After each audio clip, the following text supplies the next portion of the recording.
Assalamualaikum warahmatullahi wabarakatuh. Semangat pagi. Kita kuliah lagi PO1. Kita akan bahas lagi materi berikutnya. Sebelum akhirnya kita akan masuk ke mulai bahasa pemrogramannya ya. Dan bagaimana nanti cara membuat kelas dan juga bagaimana strukturnya akan saya jelaskan. Tapi sebelum ke sana, saya akan menjelaskan dulu sedikit di sini mengenai object oriented programming. Ya, Anda sudah mengetahui bahwa Java ini adalah bahasa yang sangat populer. Java itu paling banyak digunakan sebagai bahasa pemrograman komputer dan berdasarkan TIOB Index, dia termasuk the world most popular. Bagi banyak organisasi, bahasa yang disukai untuk memenuhi kebutuhan pemrograman perusahaan mereka adalah Java. Java juga banyak digunakan untuk mengimplementasikan aplikasi dan perangkat lunak berbasis internet untuk perangkat yang berkomunikasi melalui jaringan. Ada miliaran komputer pribadi yang digunakan dan jumlah perangkat seluler yang lebih besar dengan komputer pada intinya. Menurut presentasi Java One Conference Toynot Oracle, sekarang ada 10 juta pengembang Java di seluruh dunia dan Java berjalan pada 15 miliar perangkat. Nanti lihat gambarnya. Termasuk 2 miliar kendaraan dan 350 juta perangkat medis. Nah, ini seperti ini ya. Jadi Anda bisa lihat ini 15 miliar perangkat ya.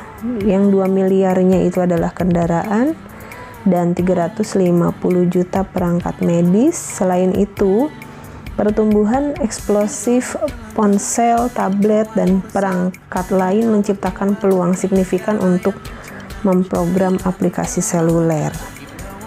Sampai segitunya ya. Oke, ada edisi-edisi Java Standard Edition. Mungkin Anda sebelumnya sudah tahu ya, ada pemrograman prosedural dan juga ada OOP.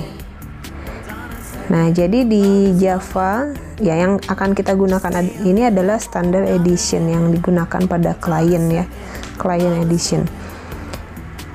Kita bisa mendevelop aplikasi di desktop ya dan juga server application. Jadi prior to Java SE, dia mensupport 3 paradigma pemrograman, yaitu pemrograman prosedural. Anda pernah menggunakan ya mungkin ya. Sebuah pemrograman prosedural ini adalah sebuah pendekatan untuk desain dan implementasi perangkat lunak yang berpusat di sekitar prosedur atau fungsi dan interaksinya. Nah, bahasa prosedural ini adalah jenis bahasa pemrograman komputer yang menentukan serangkaian langkah dan prosedur yang terstruktur dengan baik dalam konteks pemrogramannya untuk menyusun program. Ini isinya sistematis ya, dari mulai pernyataan, fungsi, perintah untuk menyelesaikan tugas atau program komputasi. Nah, Anda sudah pernah mungkin menggunakan paradigma tersebut. Nah, yang akan kita gunakan sekarang ini adalah OOP, paradigma OOP. Ini adalah paradigma atau pola pemrograman di mana solusi untuk masalah pemrograman dimodelkan sebagai kumpulan objek yang berkolaborasi. Kan kita sudah jelaskan di pertemuan 2 ya, bahwa di sana itu nantinya yang kita running itu adalah satu kelas utama dengan berbagai, mungkin akan melibatkan berbagai macam objek dari kelas lain. Gitu ya. Nah, itulah kurang lebih seperti itu. Jadi, solusi untuk masalah pemrograman dimodelkan sebagai kumpulan objek yang berkolaborasi ya. Jadi nanti objeknya itu seolah-olah, tanda kutip ya, seolah-olah hidup ya. Objeknya itu berkolaborasi dengan mengirim pesan satu sama lain. Nah, ini paling cocok untuk mengelola masalah besar dan rumit. Makanya Anda harus suka banget sama OOP ya, nggak boleh alergian. Ya, generic programming memang di sini juga tersupport, nanti akan dijelaskan, tidak sekarang ya, masih kejauhan ya. Nah, untuk edisi-edisinya ada selain Standard Edition juga ada Enterprise Edition. Nah, kalau Enterprise Edition atau kita singkat Java EE dirancang untuk mengembangkan aplikasi jaringan berskala besar, terdistribusi, dan aplikasi berbasis web. Di masa lalu, sebagian besar aplikasi komputer berjalan di komputer mandiri. Mandiri tanda kutip gitu ya, artinya tidak jaringan bersama-sama. Nah, kalau sekarang aplikasi itu ditulis dengan tujuan berkomunikasi di antara komputer dunia melalui internet dan web.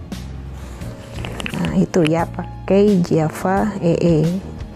Lalu ada yang JME, Java Micro Edition. Ini juga sebuah bagian dari Standard Edition ya. Diarahkan untuk mengembangkan aplikasi untuk perangkat embedded seperti sumber daya terbatas ya. Ini embedded sumber daya terbatas seperti apa? Ya, yang sumber dayanya terbatas kayak smartwatches ya, set-top box televisi, smart meter untuk memantau penggunaan energi listrik, dan banyak lagi. Anda tadi udah lihat di slide sebelumnya. Nah, di sini ya banyak yang menggunakan JME gitu ya. Intinya dia, nah ini seperti ini ya, set top box ya, kemudian television ya, dan seterusnya. Di gambar ini kita bisa lihat ya bagaimana informasi bergerak di antara komponen perangkat keras dasar komputer. Ya, jadi ini saya langsung bahas ini karena hardware dan software sudah kita bahas sebelumnya, tidak akan saya bahas lagi ya. Kita sudah bahas sistem komputer. Nah, di sini menunjukkan gimana informasi bergerak di antara komponen perangkat keras dasar komputer. Misalnya Anda memiliki program eksekusi yang ingin Anda jalankan. Program ini disimpan di beberapa perangkat memori sekunder seperti hard disk ya. Terus ketika Anda menginstruksikan komputer untuk menjalankan program Anda, salinan program dibawa dari memori sekunder dan disimpan di dalam main memory. CPU membaca instruksi program individu dari main memory ini ya. CPU kemudian menjalankan instruksi satu persatu hingga program berakhir. Data yang digunakan oleh petunjuk seperti dua angka yang akan ditambahkan bersama juga disimpan dalam memori utama. Mereka dibawa dari memori sekunder atau dibaca dari perangkat input seperti keyboard ya, ataupun yang lainnya perangkat input ya. Selama eksekusi, program dapat menampilkan informasi ke perangkat output, ke monitor misalnya. Nah, di dalam OOP ini ada prinsip-prinsip yang nanti akan kita pelajari ya. Kita akan mempelajari apa itu objek, atribut, kemudian jadi sebuah objek mungkin dia akan memiliki atribut dan juga dia dapat berbehavior. Behaviornya dinyatakan dalam sebuah method. Nah, objek ini tidak bisa kita ciptakan kalau tidak ada kelasnya. Oke, kita bikin kelas. Kayak Anda kalau mau bikin mobil, nggak ada pabrik mobilnya, nggak ada blueprint mobilnya, bisa nggak jadi mobilnya? Nggak bisa ya. Nah, itu kurang lebih seperti itu. Jadi kalau misalnya saya punya blueprint katakan rumah ya, blueprint rumah, jadi nggak rumahnya bisa ya, karena udah punya blueprint rumahnya, lalu kita cetak jadi sebuah rumahnya boleh satu atau boleh banyak sampai rumah ke N. Nah, kurang lebih seperti itu. Ini adalah objek. Oke, nanti kita bahas ya. Kita akan bahas kelas. Yang mana kelas? Ini blueprint rumah ini adalah kelas. Hasil cetakan dari kelas itu adalah objek. Lalu kita akan bahas enkapsulasi, pewarisan atau inheritance, polimorfisme, dan satu lagi nanti ya ada interface. Nah, ini yang sudah saya ceritakan tadi ya. Kalau di komplek perumahan,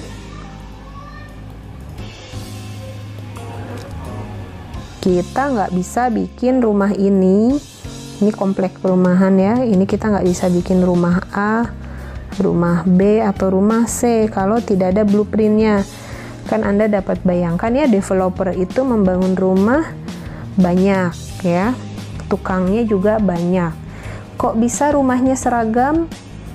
Karena mereka punya blueprint, cetak birunya. Nah, mungkin rumah A dikerjakan oleh Mang Ujang, misalnya rumah B kerjakan oleh Mang Uceng gitu ya.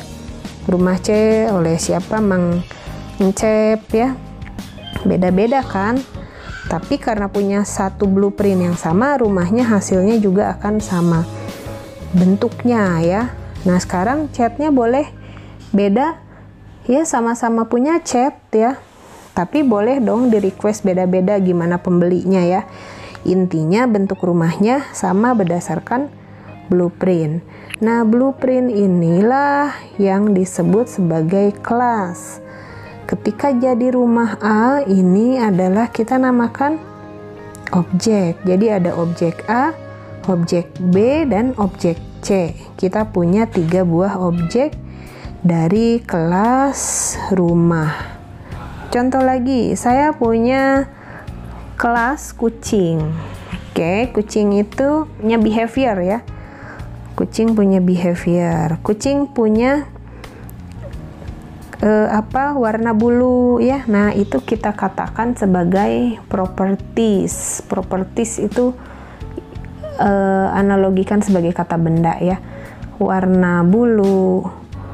Kemudian kalau kita bikin game, berarti kucingnya ini punya mood, punya hungry level, punya energy level, ini ya. Itu ya, ada 3 buah field data. Mood misalnya mau Anda berikan nilai atau bolehan, silakan, misalnya dari 1 sampai 100. Kalau hungry biasanya lapar atau tidak lapar, bisa kita kasih true atau false, berarti bolehan. Energi misalnya antara 1 sampai 100 ya. Nah, semua kucing di dalam program ini ya akan memiliki 3 variabel itu dan berbehavior mengeong ini ya, method ya. Kalau method itu identiknya dengan kata kerja. Sementara kalau atribut atau variabel itu identiknya dengan kata benda. Nah, si kucing tadi dalam kelas kucing ya, belum ada kucingnya. Dalam kelas kucing dia punya 3 atribut dan 1 metode. Nah, udah jadi nih cetakannya, ini baru cetakan. Ini namanya adalah kelas. Nah, kalau saya mau cetak kucing, cetak 1 kucing. Jadi si ini ya, katakan namanya, karena hitam gitu ya, kita kasih nama Felix. Felix adalah seekor kucing. Felix is a cat ya. Dia adalah bertipe data cat. Nanti bisa kita belajar cara codingnya gimana ya. Nah, Felix is a cat. Nah, kalau saya pengen bikin kucing lain, bisa juga, kelasnya masih 1 ya. Kita bikin lagi kucing lain, misalnya Garfield. Garfield is a cat. Itu juga sebuah objek. Felix dan Garfield masing-masing punya mood, hungry, energi, dan sifat mengeong ya. Proses mengeong. Mungkin tidak hanya mengeong ya, ada sifat-sifat lainnya, misalnya ada tidur ya, oke, ini ada main dan juga ada makan. Nah, sifat atau behavior sleep akan mempengaruhi hungry level ternyata gitu ya, dan juga tentunya energi. Oke, kalau kita lihat di sini hungry-nya plus berarti tidak mungkin boolean ya, kita hapus, kita jadikan saja sebuah nilai, terserah mau sampai berapa. Nah, kalau kucingnya sleep, energi naik, hungry-nya naik. Kalau kucing disuruh main, play, mood-nya naik. Nah, jadi setiap melakukan behavior ini, variabel atribut ini akan dipengaruhi nilainya ya. Oke, misalnya Felixnya suruh tidur ya. Felix, tidur kamu ya. Pakai dot ini ya, Felix sleep. Maka Felixnya akan tidur, energi naik, hungry naik. Setelah itu kita bangunkan, dia suruh main. Felix play, moodnya naik, energinya berkurang, dan sambil dia main ternyata dia mengeong ini ya. Kemudian kita kasih makan, Felix makan. Nah, ketika makan, hungry levelnya berkurang, moodnya naik, dan dia juga mengeong juga. Terus si Garfield gimana, yang juga seekor kucing? Yang dipengaruhi di sini bukan kelasnya, tetapi Felix ini punya atribut sendiri. Garfield juga punya atribut sendiri. Felix, Garfield gitu ya. Felix punya mood. Felix punya hungry. Felix juga punya energi. Nilainya berapa kita belum isi. Kalau mau kalian inisialisasi 100 ya silahkan. Gimana dengan si Garfield? Ya, Garfield juga punya mood. Garfield juga punya hungry. Jadi masing-masing ini punya variabel tersebut. Kenapa? Karena dicetak dari kelas yang sama, yaitu kelas cat ya.